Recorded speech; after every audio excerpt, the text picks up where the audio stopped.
Do you believe in the existence of God?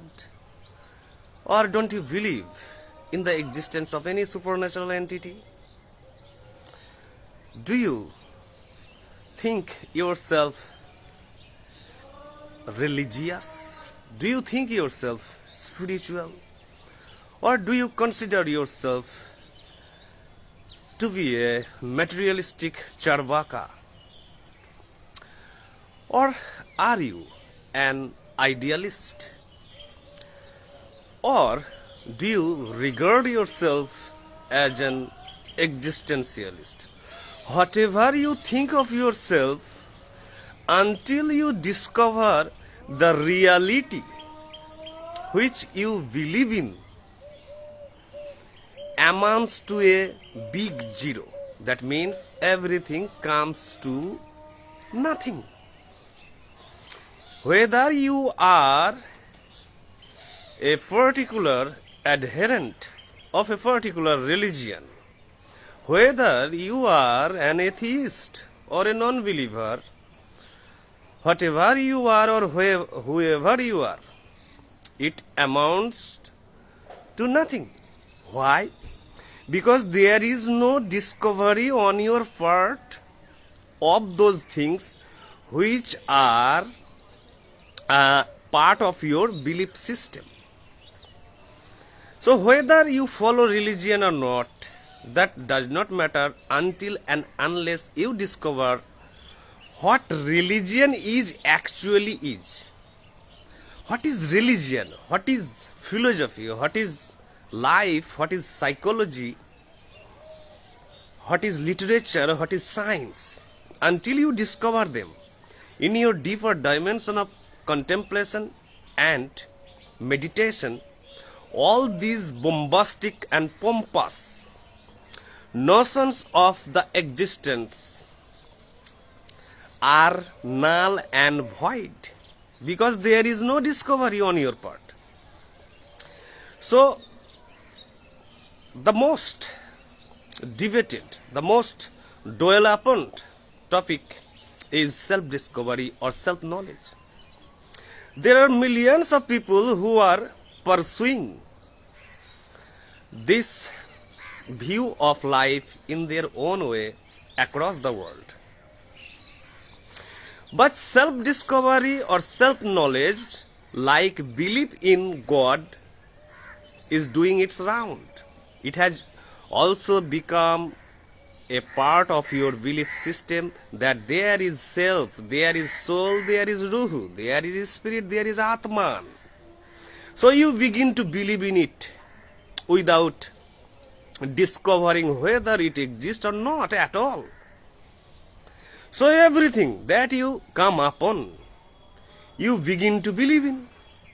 That is the problem humanity is in or suffering from. Whatever they come across or whatever they stumble upon, they begin to believe in it and accept it as it is without checking its veracity or validity or authenticity or legitimacy. So what is self-discovery actually? There are two types of selves within every human being. There is, according to Bertrand Russell, there is finite self and another is infinite self. Infinite self is beyond spatio-temporal dimension of the existence, and finite self is localized entity.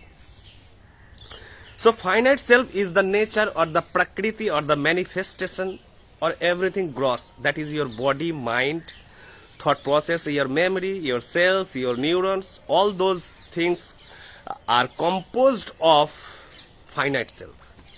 Then comes the infinite self, something subtler, something finer, something non-material, something which cannot be thought of.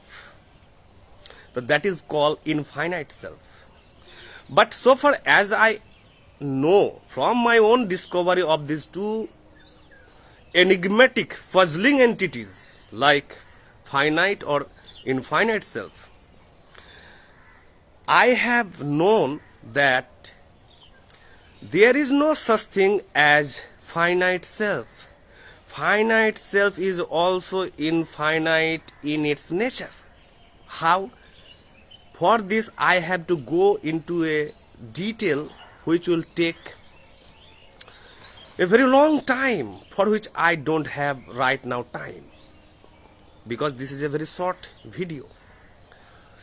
Finite self means your relationship with all that happens around you, your relationship with your own self, your relationship with this universe, objects, plants, trees, oxygen, ecosystem, weather, politics, society, culture, religion, tradition, customs.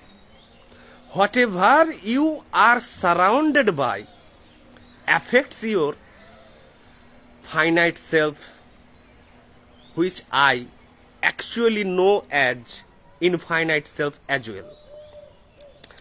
So finite self, you have to discover it in your deeper contemplation, in your deeper introspection, in your deeper meditation, that this finite self is actually infinite in range. This finite self is my understanding, is my realization, is my computation, calculation, is my thinking, the thinking mind. When all those things are discovered by you, you are enlightened about your finite self. That is the first part of the super enlightenment. Then comes the second and final or ultimate enlightenment, that is infinite self. When you discover in meditation that there is something which I have called repeatedly in my previous discussions or deliberations, something immaterial, something like a non-being which has no dimension in material sense. So when you discover both of yourselves in your deeper contemplation or introspection, you come to know that whatever you are doing is actually out of the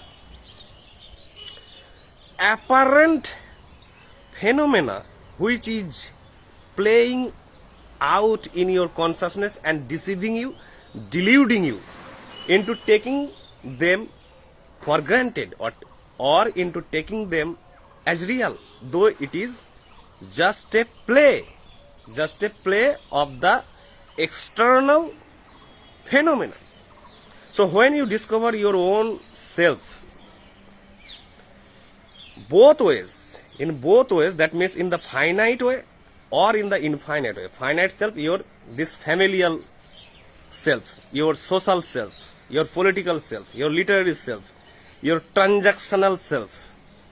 When you discover the relationship of this finite self with all that exists around you, you get to the point of highest inner illumination or enlightenment. And when the discovery of the infinite self join this finite self, you access the point of super enlightenment. That means there is something or there is a dimension far beyond this typical and common enlightenment, which I call super enlightenment, because you have discovered two essential or fundamental or quintessential realities, that is finite self and the infinite self. So when you discover why religion exists, why God is talked about or debated upon, why things are happening in the sphere of politics, culture, family, or at the individual level, when you begin to discover the deeper pattern that underlies everything that you are connected with, you are thoroughly, exhaustively enlightened. Thank you.